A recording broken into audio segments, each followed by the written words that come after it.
karena dia suka berdoa. Ya, ini sikapnya seperti ini ya, saya cerita supaya saudara ini mengerti. Ya, saudara mengerti. Jadi beberapa hari yang lalu saya itu doa, saya kalau doa itu enggak, Tuhan tolong aku, Tuhan aku butuh apa, Tuhan enggak. Saya kalau doa itu ngomong-ngomong sama Tuhan. Tuhan itu bapak saya tahu bapak saya ngomong sama Tuhan. Kalau kita kesel, Pak, aku nggak mau, Pak, aku mau sekolah tuh, Pak, terus aku tinggal kalau dulu, saya ceritain. Nah, waktu saya mau berangkat doa, tiba-tiba tuh HP saya bunyi, ting, saya buka, di sini mau transfer duit, bener, cek makan doa kok, lupa letak ini, bisa mau transfer duit. Ya, oleh doa kan jalan duit, kasih itu kayak duit tuh, ya kan? Nah, saya terus doa, saya doanya di ngomong sama Tuhan, Tuhan duit itu digopo, saya ngomong gitu sama Tuhan. Terus Tuhan ngomong persekuasi, ya. Terus Tuhan ngomong gini, untuk orang-orang yang terhilang, Tuhan ngomong sama saya gitu. Orang-orang terhilang segera berpikir orang yang nggak pernah ke gereja, yang meninggalkan Tuhan. Tapi ternyata Tuhan ngomongnya bukan gitu. Orang yang terhilang itu bukan hanya orang yang meninggalkan aku, meninggalkan Tuhan, tetapi juga orang yang tidak melakukan kehendak. Jadi kalau orang Kristen tapi tidak melakukan perintah Tuhan seperti itu tadi, itu terhilang. Coba ya kita baca ini perintah Tuhan. Tuhan itu memberi perintah kepada saya atau perintah yang lain. Dikatakan seperti ini, baca ya. Karena itu pergilah, jadikanlah semua bangsa muridku, yakni juru percaya Tuhan, dan baptislah mereka dalam nama Bapa dan Anak dan Roh Kudus, suruh dibaptis, bertobat sudah selesai. Gitu kan? Atau dilanjutannya? Ada. Dan ajarlah mereka melakukan segala sesuatu yang telah kuperintahkan kepadamu. Artinya harus mengajari mereka untuk melakukan perintah Tuhan. Jadi orang yang terhilang itu bukan hanya yang belum tahu Tuhan, yang perlu dibawa ke Tuhan, yang perlu dibaptis, tapi juga orang Kristen yang nggak melakukan perintah Tuhan itu terhilang.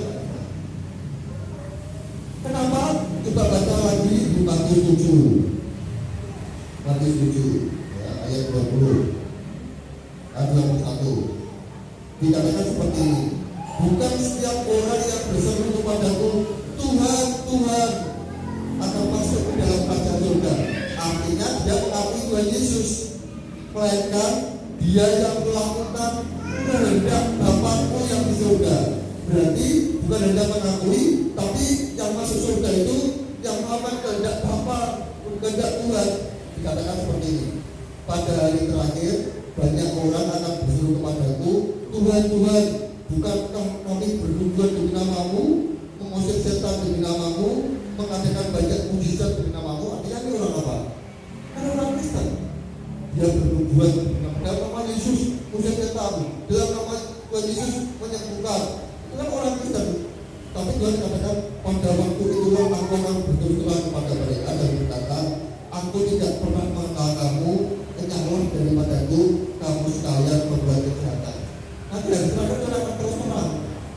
Artinya orang cuma ngomong-ngomong kok, kue kalau gak melakukan kehendak Bapa, gak melakukan perintah Tuhan, ya terhilang.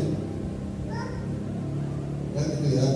Nah, ini saya cuma cerita, artinya gini. Kenapa Nuh bisa melakukan perintah Tuhan? Karena dia doa. Dia ngomong sama Tuhan, kemudian Tuhan ngomong, buat bahtera. Kalau saya tidak pernah melakukan perintah Tuhan, tidak pernah doa. Kalau doa seperti Tuhan, aku loro Tuhan. Jika kita Tuhan, sembuhkan Tuhan. Amin. Tuhan yang ngomong, bersihkan ngomong tidak benar. Padahal Tuhan mau kasih petunjuk kita, mau kasih perintah kepada kita. Oh, jika kurang perlu tenun, artimu perlu ditambani, artimu karena perlu kebencian, misalnya. Kan kita nggak tahu berita Tuhan. Tuhan, ini aku kayak duit bingung kok. Dan bagaimana saya bisa taat kalau saya nggak tanya Tuhan, nggak doa? Saya doa, sebenarnya kalau lihat perjalanan hidup saya, itu saya selalu doa dan tanya Tuhan. Saya punya uang 15 juta dulu, tanya duitnya di bawah Tuhan. Ternyata buat jadi rumah kita pertama kali. Saya tanya Tuhan dan saya lakukan perintah Tuhan. Karena orang Kristen itu memang seperti itu. Bukan hanya cuma Tuhan gitu kok. Kalau di gereja Tuhan gitu, tapi nggak pernah tahu apa yang diperintahkan Tuhan dan nggak pernah melakukan. Ini artinya hidupnya jadi motak mati. Ya nggak tahu-tahuan. Jadi kita harus tahu bahwa kita itu orang-orang percaya. Kenapa kok kita ke gereja belajar firman Tuhan supaya kita melakukan perintah Tuhan? Kalau enggak, terus percaya dibaptis bubar, rasa gereja, rasa rumah dekat, rasa Bapak Agus yang saya firman, nggak usah terus bubar. Terus percaya itu benar, tapi Tuhan kan lebih ngomong, ajarlah mereka melakukan segala perintahmu. Jadi harus diajari, harus mengampuni, harus mengasihi. Ya, saya itu tadi waktu nyanyi hatiku ayam tenteram, sebenarnya berkat Tuhan itu bukan hanya uang, tapi juga hati ayam tenteram. Kalau dia itu, kalau ada orang yang, ya kalau orang semua baik, ya hati kita ayam tenteram terus ya. Kalau ada yang jahat kepada kita, maka balaslah kejahatan dengan kejahatan yang lebih jahat gitu. Tuhan ajarin itu. Tadi Pak Agus ngajari mengampuni dan mengasihi dan mengampuni. Saya itu ini bisa cerita ya. Sebenarnya baru ada orang yang mungkin gak suka sama saya, sehingga akhirnya urusan kita bergabung ke sinode itu terhalang. Makanya gitu. Tapi kok saya itu sampai benar, saya itu sampai. Walaupun saya tahu di sini butuh pengayom, artinya butuh legalitas. Tapi saya itu tidak benci. Artinya ini, itu benci sama saya tidak benci sama kamu. Makanya hati saya air. Kalau semua perkataan orang dimasukkan hati, berarti bahaya. Artinya itu tidak melakukan perintah Tuhan.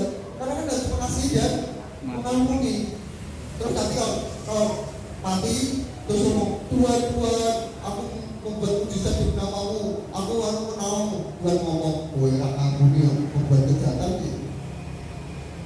Bahaya. Jadi api ayam tenteram ini, orang mau benci silahkan, kita tetap biasa saja baik. Saya kemarin ngomong sama ibu saya, balaslah kebaikan dengan kejahatan gitu ya. Gitu enggak? Atau kembali? Ya itu balaslah kejahatan dengan kebaikan. Itu perintah Tuhan. Gak usah musuh-musuhan. Saya sama orang kita gak mau benci-bencian, gak mau kalah ya. Apa itu kita benci-bencian sama saudara seiman ya. Oke, ini yang saya tambahkan tadi dari firman Tuhan yang disampaikan sama Pak Agus ya. Jadi untuk mengutamakan Tuhan, untuk kita melakukan perintah Tuhan, kita harus mau doa tadi yang dikatakan Pak Agus. Kemudian melakukan perintah Tuhan dan tetap bersyukur saja kepada hati kita ya. Kemudian yang kedua itu saya doa gini. Saya sekali lagi kalau doa itu kan saya ngomong sama Tuhan. Saya doa Tuhan di Indonesia itu banyak orang yang sibuk kerja, masih banyak aktivitas. Ibadahnya pengen ke Senin, mau minggu habis ke gereja, Senin rumah pendapat kan capek ya beribadah. Kan sampai minggu gereja, Senin gereja. Ibadahnya ganti tengah minggu. Saya banyak Tuhan gitu. Enaknya berlompok Tuhan, Kamis atau Jumat. Ya. Saya nggak punya pikiran yang lain. Kalau saya Kamis atau Jumat, tapi tiba-tiba Tuhan tuh ngomong gini. Kamu itu ngomong kalau takut jangan berani, kalau berani jangan takut. Artinya ini, kamu berani ya jangan takut. Harinya jangan kalau kamu takut ya nggak usah berani. Tuhan ngomong gitu. Kalau nggak Sabtu Minggu nggak usah. Oh oke, saya tuh tidak begini gitu. Terus saya mikir kalau minggu, saya minggu itu sering acara keluarga. Ya, saya kalau minggu itu ada acara keluarga apa. Lagi pula saya itu juga kadang juga gereja, itu juga ada yang banyak ke gereja. Ya udah buat Sabtu. Nah, sebenarnya kan ngomong Sabtu sama minggu, nggak ngomong jamin. Nah, jamin tak pikir diri, tak pikir isu, apa budi, apa sore. Ini isu pokoknya saya itu kalau pagi itu habis bangun itu doa, baca Alkitab, sharing renungan, terus makan, terus tidur lagi. Ya, kalau siang mau untuk panas, kalau malam nanti selesai malam itu minggu itu capek, betul nggak? Lagi pula kalau malam itu kadang ibu-ibu itu PKK kalau Sabtu, betul ya? Habis maghrib kan PKK biasanya. Jumis jam 4 sore, jam 6 isbat, betul kan? Kalau kita mulai jam 6 hari ini kan paling jam 8 kita sudah selesai. Kalau kita nanti mulai jam 4, ini jam 7 kan masih 1 jam. Kita mulai jam 4, paling jam 6 kan sudah selesai. Artinya yang mau PKK bisa PKK, yang mau istirahat bisa istirahat, dan yang mau malam mingguan dengan keluarga bisa malam mingguan dengan keluarga. Jadi rumah berkat akan pindah hari Sabtu jam 4 sore. Jadi sebenarnya dulu Sabtu jam 4 sore. Ayo, jadi Sabtu jam 4 sore. Tidak lupa nanti tanya lagi nanti kalau nggak bisa dulu. Jam 4 aja. Oh iya betul. Ya Sabtu jam 4 sore. Mulai kapan? Mulai besok Sabtu. Besok Sabtu berarti ada. Enggak mulai Sabtu ini. Sabtu ini ya. Sabtu ini ada. Minggu depan jadi Sabtu lagi. Minggu depan Sabtu lagi kan enak. Ya kan Sabtu lagi. Ya. Jadi rumah berkat mulai minggu ini sebenarnya kan sama mulai Sabtu depan kan keluarkan 2 minggu. Sabtu ini aja. Saya kalau Sabtu doa sendiri kadang. Ya udah daripada doa sendiri bareng-bareng sekalian. Jadi rumah berkat akan mulai Sabtu ini. Ya. Sabtu ini jam 4 sore. Jam 4 sore kita mulai. Sabtu besok. Jam 6.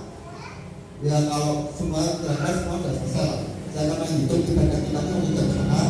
Nanti saya ada berkat, misalnya ada berkat sampai makan setengah jam kan gitu ngobrol-ngobrol. Kemudian pulang tuh jam 6 sudah selesai. Ya gitu ya. Jadi kalau misalnya ngajak teman-temannya yang mau datang, sekarang rumah berkat ganti hari Sabtu. Kan mungkin ada yang libur, ada yang apa, bisa datang hari Sabtu ya. Oke, ada pertanyaan? Ada? Nggak ada? Nggak ada ya, sampai sebutannya seperti biasa. Berarti ya setengah jam atau 45 menit sebelumnya.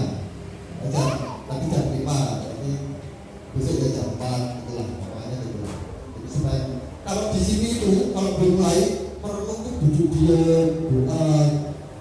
Kalau menurut saya, kalau jadi gini, ada sebuah cerita, ada orang yang sakit kakinya kecil. Nah, dia itu kakaknya kesembuhan, kakaknya belum mulai, dia diam dulu doa. Belum mulai, dia sudah disembuhkan. Karena memang yang menyembuhkan bukan pemerintah.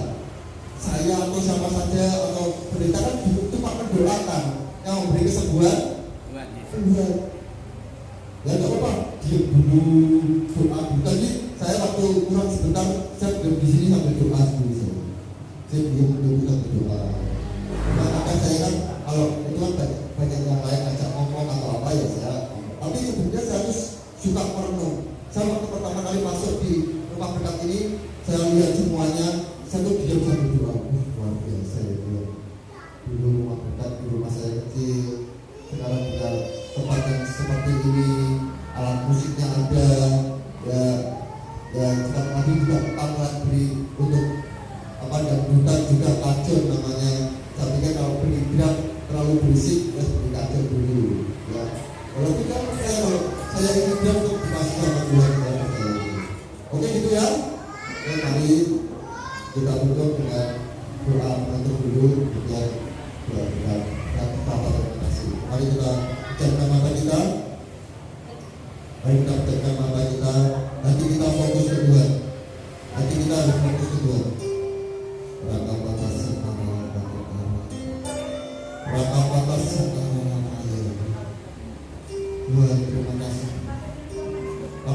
bersyukur Bapa atas segala kasih kebaikan-Mu Bapa. Kau yang memberikan kami firman-Mu Tuhan, untuk kami menjadi anak-anak-Mu yang taat, bukan hanya Kristen, tapi ingin kami melakukan kehendak-Mu. Pakai hidup kami Tuhan, jalan hati kami Tuhan, berkati keluarga kami Tuhan, sehingga kami dan seisi rumah kami dapat memuliakan nama. Terima kasih Bapak. Terima kasih atas semua apa-apa yang melayani hari ini. Berkati Pak Agus Tuhan, yang sudah memberkati firman Tuhan, yang sudah menyampaikan firman. Berkati keluarganya, berkati apapun yang beliau kerjakan Tuhan. Berkati juga BLC-nya pemain musik Tuhan, dan juga semua pelayan-pelayan Tuhan. Kami percaya Tuhan semua jeripaya yang dilakukan di dalam tidak akan sia-sia. Karena Kau yang membalasnya. Terima kasih Tuhan juga berkati semua yang hadir hari ini. Kami percaya Tuhan Kau yang sentuh hati kami, Kau yang jamah hati kami.